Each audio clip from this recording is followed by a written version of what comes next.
The first red flag wasn't the calendar invite titled HR check-in at 4:45 on a Thursday. It was the silence when she walked into the room. Three people, Janice from HR, some baby-faced legal intern, and the CFO, staring at her like she'd tracked dog shit into a funeral. No chairs offered. No pleasantries. Just a manila envelope already sitting on the table like a coffin for her career.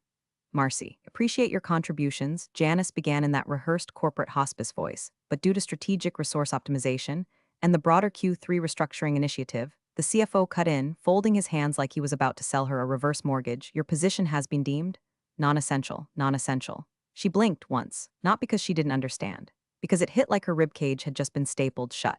No warning, no performance review, no thank you card, just non-essential, like she was a busted fax machine clogging up their sleek little org chart. Marcy took the envelope, nodded once, and walked out. She didn't cry. Not in the elevator. Not when she passed the receptionist who didn't even make eye contact. Not even when she noticed her badge had already been deactivated by the time she reached the lobby door. But she did stop outside the break room, not for the stale coffee or the vending machine peanuts she always hated, but because she heard laughter. Loud, wet snorting, open-mouth laughter. Just save $200K, the CFO was saying. One meeting, boom, that's how you clear out legacy fat. A pause, then she'll probably start an Etsy or some shit. Maybe open a candle shop. Good for her, right? Cue more laughter. She stood there for 5 seconds too long, just long enough to picture herself turning around, shoving that manila envelope down his throat and stapling it to his colon. But she didn't. She just walked out, quiet, tight-lipped, nuclear with humiliation. 20 years, 20 goddamn years. She joined that company when they still used fax machines and pagers, when the website had spinning GIFs and the founder still knew her kid's name. She'd stayed through 3 CEOs, 2 mergers, 4 office moves, and an economic collapse. She ran point on every major contract renewal since 2010. She had actual baby teeth from some of those client execs' kids in her desk drawer as part of a running gag. But to them, legacy fat. And hey, if you've stuck around this long, consider subscribing. Apparently, 97% of y'all listen to these stories without hitting that little button, and trust me, it's the digital version of giving your favorite bartender a smile but no tip. That one tap, that's what keeps the lights on and the petty vengeance flowing. Anyway, back in her Toyota, Marcy finally opened the envelope. Severance met, NDA expected. A clause about returning all proprietary client information caught her eye, and then stapled near the back was a document titled Exhibit A. She squinted. It was familiar. Her own Excel template, actually. She'd built it a decade ago to track relationship health metrics. Account anniversaries, executive birthdays, client pain points, preferred lunch spots. One client's kid had a nut allergy. Marcy had flagged it with a literal acorn emoji in the notes. They'd printed it out, all of it, no redactions, no revisions, just the living, breathing heart of the company's top 40 clients, laid out in ink and spreadsheet columns like a sacrificial goat. She flipped to the last page. It had her name on it, curated and maintained by Marcy Thompson. She leaned back in her seat, closed her eyes, and for the first time since walking out, she smiled. Not because she had a plan, not yet, but because the universe had just handed her a loaded gun in a pillowcase of polite HR language. And the CFO, he was still in the break room, laughing. She sat in the recliner that still smelled faintly like her ex-husband's cologne and dead ambition. Manila envelope guts spilled across her lap like roadkill on a 2-lane highway outside Toledo. The severance paperwork was standard, 2 months' pay, contingent on signing her soul to an NDA tighter than her Aunt Cheryl's church wig. HR's script even included suggested talking points for LinkedIn, because nothing says closure like being told to thank your executioner publicly with a smiling selfie. Marcy shoved the fluff aside.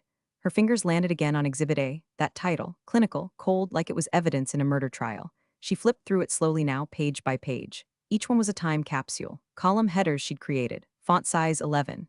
Calibri, back when they let her lead initiatives and not just plan happy hours. There it was. Line after line of personal client notes, cross-reference with project histories, family trivia, handwritten remarks in the margins like, daughter Sophie ballet recital every May.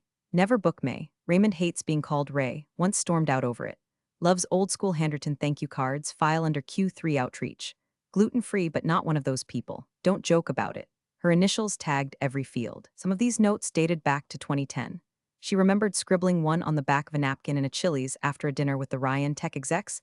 They toasted her promotion with a 2-for-1 margarita special and told her she was the only reason they hadn't jumped ship. Now here it was, all of it, in a legally binding termination packet. And it wasn't redacted, not even slightly. HR hadn't even bothered to delete the comments section. One note read, client's wife has cancer, do not pitch anything this quarter. Sensitive time, and another prefers communication via text, hates phone calls except from Marcy. Her thumb hovered there, except from Marcy. She blinked again. that one hit a little different.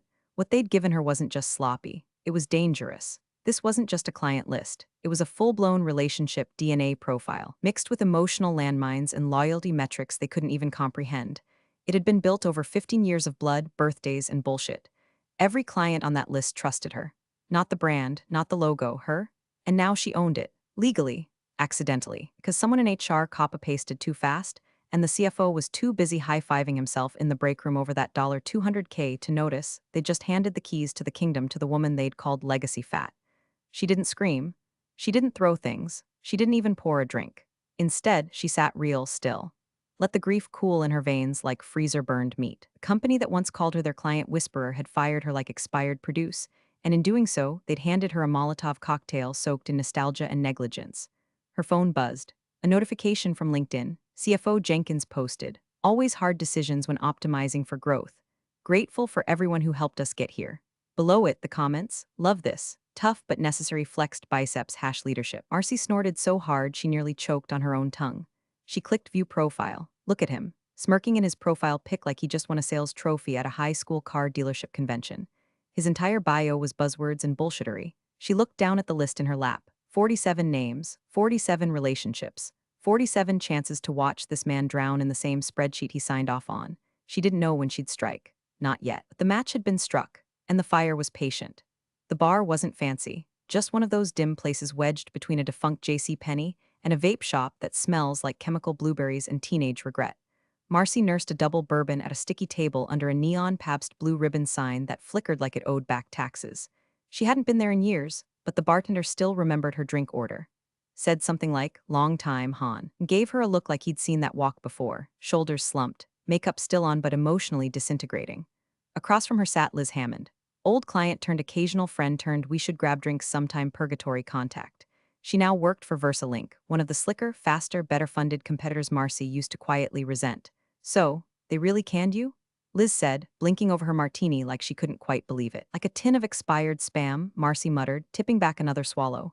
20 years and they treated me like I farted during a funeral. Said I was part of the legacy bloat." Liz snorted, "Jesus, you were half their client retention strategy. Apparently spreadsheets are the new charm. Should have majored in pivot tables and sociopathy." There was a beat of silence, the kind where you both know something heavier is coming but pretend the jukebox is too loud to get into it. Then Liz leaned in. "Hey, not to be that person but wanna jump ship?" Marcy raised an eyebrow. "I mean it," Liz said. "We've been trying to poach someone like you for years. You've got relationships money can't buy, and half your old clients have probably already noticed you're gone." "I'm radioactive," Marcy said flatly, fresh off a pink slip and a severance package still warm from the printer. "You really think your C-suite wants that smoke?" Liz smiled, not kindly.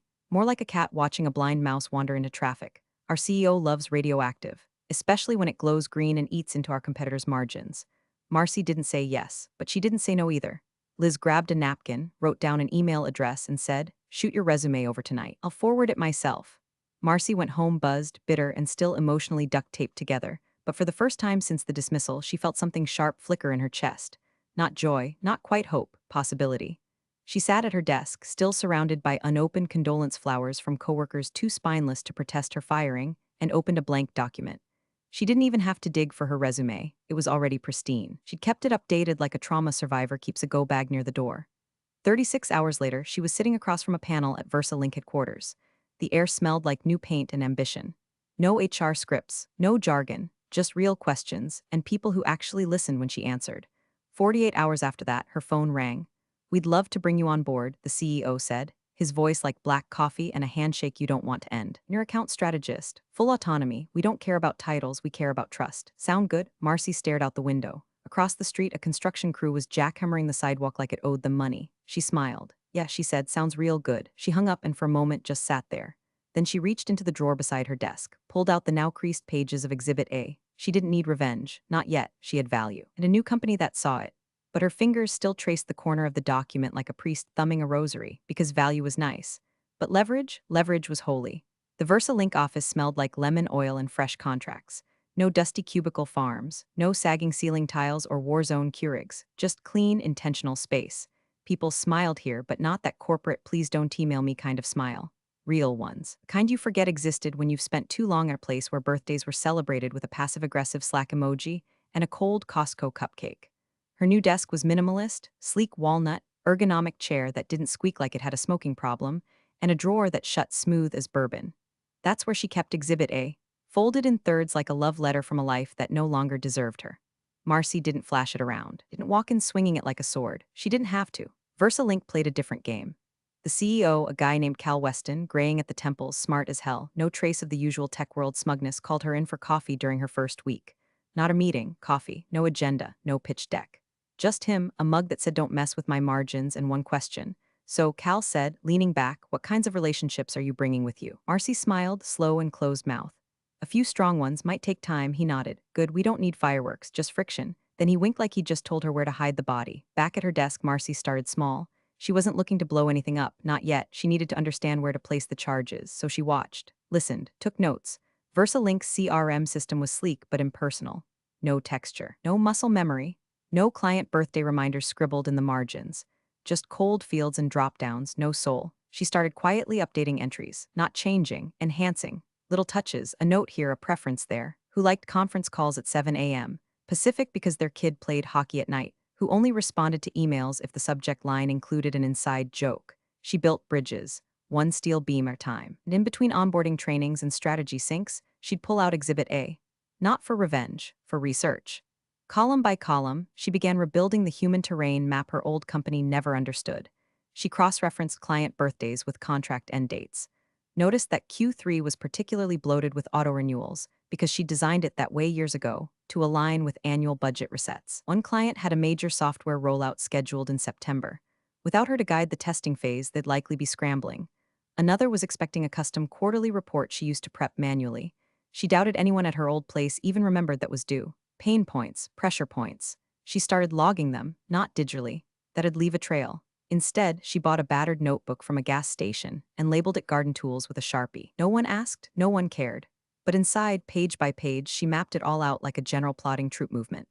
By week 3, she knew which clients were vulnerable, which were merely annoyed, and which were one bad Zoom call away from jumping ship. She didn't breathe a word of it to anyone. Cal passed her in the hallway one morning and said, "Let me know if there's anyone worth reaching out to." Just that, nothing pushy. She just nodded. But that night, she sipped coffee and highlighted another name on the list. Her hand didn't shake anymore. Because this wasn't revenge. Not yet, this was restoration. And the foundation was nearly laid. It started with a subject line so casual it could have worn Crocs. Just checking in smiling face with smiling eyes the recipient, Paige Dunleavy, VP of Procurement at Kinley and Brooks, one of Marcy's longest-standing accounts. They'd worked together through 3 budget overhauls, one internal scandal, and Paige's ugly divorce, which they'd navigated together over steak salads and white wine on a stormy Thursday in 2016. Marcy didn't attach a pitch deck.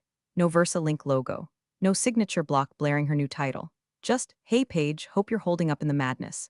Just wanted to say hi and let you know I've landed somewhere new. Felt weird not staying in touch after all these years. No agenda, I swear. Just miss our catch-ups and wanted to see how you're doing. Take care, Marcy." She hit send and forgot about it, or pretended to. 3 hours later, her inbox pinged. Subject, read just checking in smiling face with smiling eyes Marcy.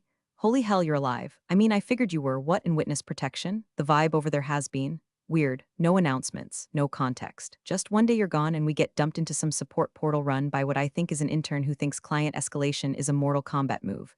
Where are you? Can I call you? P. Marcy stared at the screen for a full minute before smiling.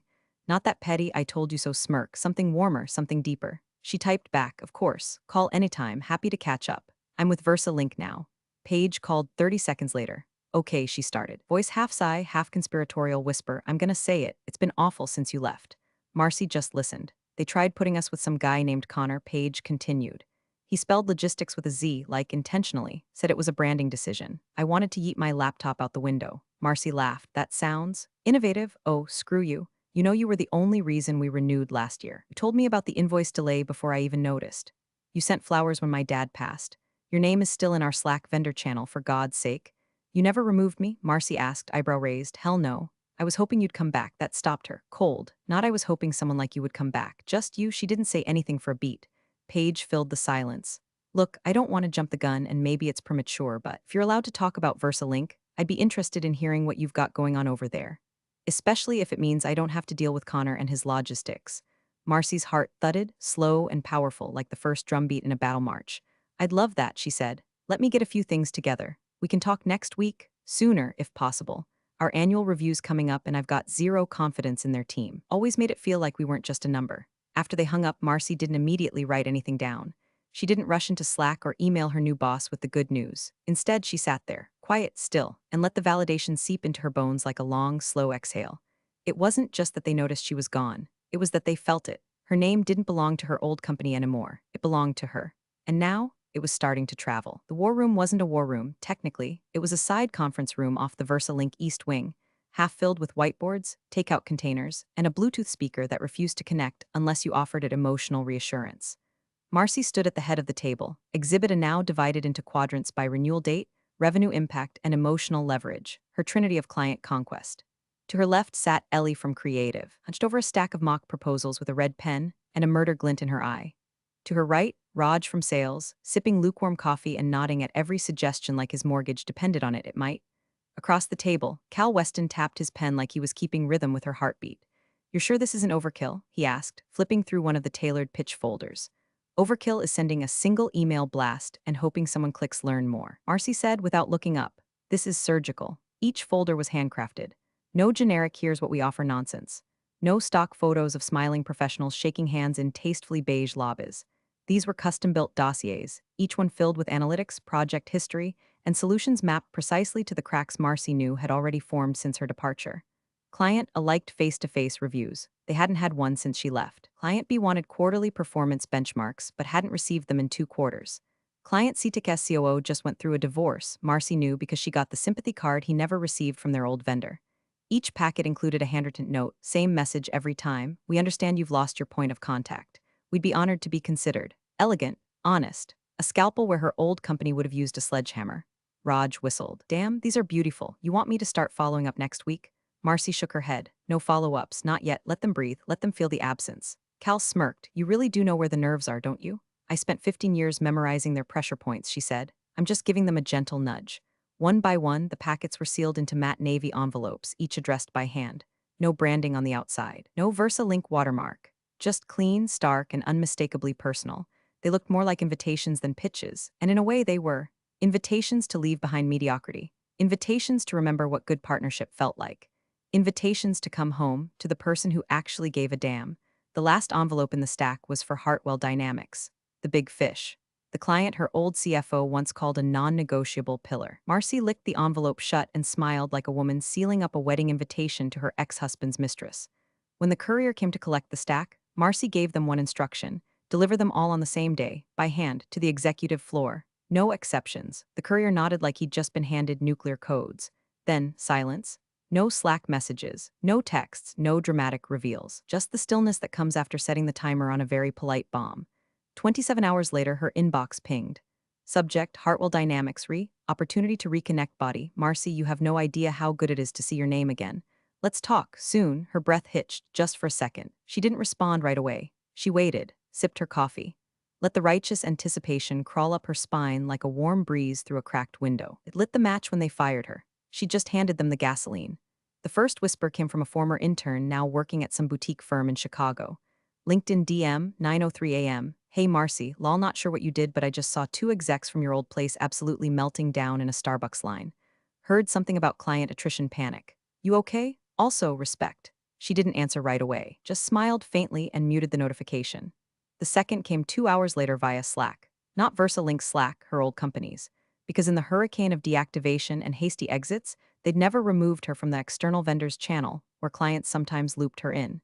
It was mostly dead these days, until someone named Connor posted a panicked message. "Can someone send me the previous contact logs for Kinley and Brooks? Their procurement lead just canceled the Q4 planning session. Said they're reassessing vendors." The word reassessing hung in her mind like a scent. 10 minutes later, another ping. "Also just got off the phone with Hartwell Dynamics. They're pulling their dev budget and postponing contract renewal. Said their needs have evolved." Does anyone know what that means? She didn't need to guess. She'd written that phrase into one of the Hartwell proposal slides. Your needs have evolved. Here to meet you where you are. It was starting. Not a landslide yet, but the tremors were rolling. By noon, she'd heard from Liz, her old happy hour friend who'd helped her get into VersaLink. Text message, 12:12 p.m. "You seeing this? They just pulled out of the Midwest Innovation Summit. That's $150K in exposure gone. Word is the CFO skipped the leadership lunch and locked himself in the glass box all morning." Marcy didn't reply, just clicked open her not-so-metaphorical garden tools notebook. She flipped to the page marked Phase 2, Erosion. 3 names were now underlined: Kinley and Brooks, Hartwell Dynamics, Revlon Track, all marked with the same annotation, cracked. She didn't gloat, didn't blast a triumphant email or pop a bottle of champagne in the staff kitchen.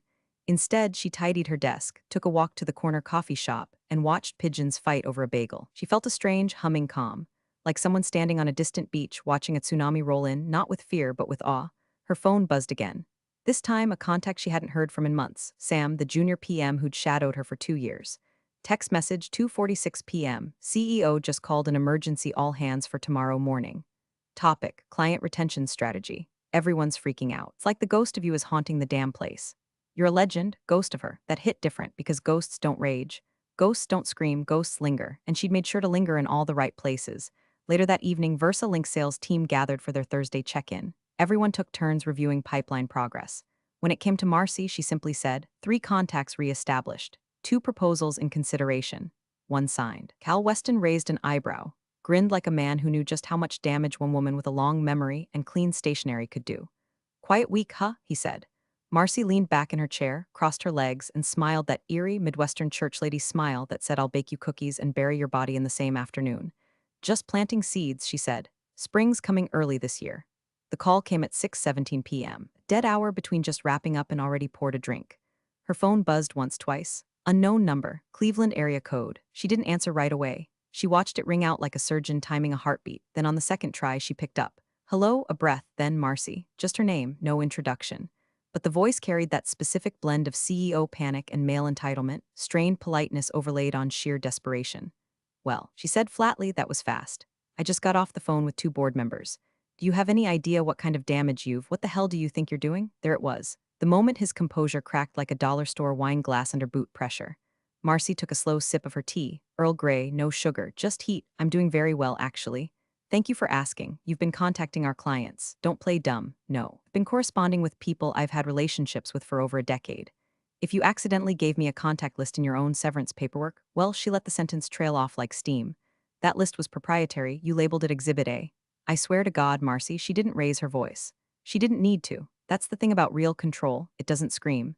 It just sits there, unbothered, while the other party chokes on their own incompetence. You should check your mail, she said. Calm, cold, unflinching, he paused. What your actual physical mail, courier deliveries, probably dropped sometime yesterday. Look for navy envelopes. Handerton, you'll know them when you see them.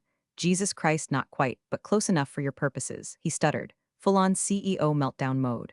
The stammer of a man used to swinging a hammer and now finding out he's been holding a boomerang. You orchestrated this, said finally, tone brittle. You're sabotaging us. I'm not sabotaging anything. I'm just available. Turns out that when people miss being treated like human beings, they tend to return to the one person who always did. She heard him breathing. That labored, wheezing kind of breath that only comes from realizing the floor is about to collapse and there's no memo to fix it. You know how hard we've worked to retain those clients? You mean the ones you said were locked in, ones you reassigned to Connor and his fortnight vocabulary? She leaned back, propping her feet up on her ottoman. Yeah, real ironclad. You think this is funny? No, she said. I think it's poetic silence again, the long, wounded kind. Finally, he asked how many. She didn't answer. Just smiled into the receiver. That's the thing about trust, she said. You never really know it's gone until it's too late. Then, with a calmness that felt almost sacred, she ended the call. No profanity, no revenge monologue, just click. She set the phone down gently. On her laptop screen, another email pinged in. Subject line, excited to move forward, signed and returned. Marcy closed her eyes. Let it sink in. This wasn't just payback, this was performance art. The boardroom at her old company smelled like panic and overpriced air freshener. 10 execs, 1 oak table, 0 answers. Stack of envelopes sat untouched in the center like a pile of overdue confessions. Matte navy, no logos, Handerton names in clean, deliberate ink. The interns hadn't even known who to route them to. Half the C-suite thought they were invitations to a charity gala or some bespoke consulting pitch. They opened the first one at 9:01 a.m. By 9:08, the room was silent. Each letter was customized, not generic, not spam, tailored with eerie precision. They knew the client's renewal dates, service issues, and frustrations that had been escalated but never resolved. One even referenced a missing invoice correction that hadn't been handled since Marcy left, word for word. That's confidential, someone finally said, holding up a letter with shaking hands. Legal flipped through the packet of HR documents that had accompanied Marcy's termination. Nope, said the junior attorney, pale and already regretting her career choice. Gave it to her, labeled as Exhibit A. It's in the termination packet, but that's proprietary. She didn't steal it. We gave it to her, and she didn't use it to directly contact them. VersaLink sent these. She hasn't violated anything. Silence again, then someone exploded. You're telling me we handed our goddamn client list to the one person in the company who actually understood it, then we fired her, then she used it to crush us from outside. And there's nothing we can do? Technically, legal said, flipping another page, yes. A junior VP tried to speak and choked instead. Someone knocked over a coffee cup. Another exec, red-faced and sweating through his synthetic suit, stood up and shouted, "Who the hell approved sending that document in her severance packet?" All eyes turned to the CFO. The same man who had once bragged about cutting $200K in dead weight. He didn't speak. Couldn't. Because just then, the chairman of the board, gray hair, 3 heart attacks deep and still mean as hell, leaned forward. "Do you still think firing Marcy Thompson was a good idea?" he asked. No one answered. Back at VersaLink, Marcy sat in her glass office, legs crossed, sipping a latte from her favorite mug, the one that read Legacy This. Outside, the fall sun filtered in through clean windows. Across from her desk, a small stack of signed contracts lay waiting to be processed. All of them recent, all of them poached. Her inbox pinged. Subject moving forward Marcy, our team's ready. We've signed the agreement and look forward to working with you again. It already feels like things are back on track. She didn't smile, not fully. She just closed the email, sipped her coffee again, and leaned back. Across the room, her desk drawer was still slightly ajar. Inside it, folded neatly, was Exhibit A. She never needed to touch it again. The war was over, and she'd won it without ever raising her voice. Big thanks for watching, you sneaky seniors. Subscribe to keep the coffee pot brewing revenge. Your ex-colleagues won't know what hit 'em.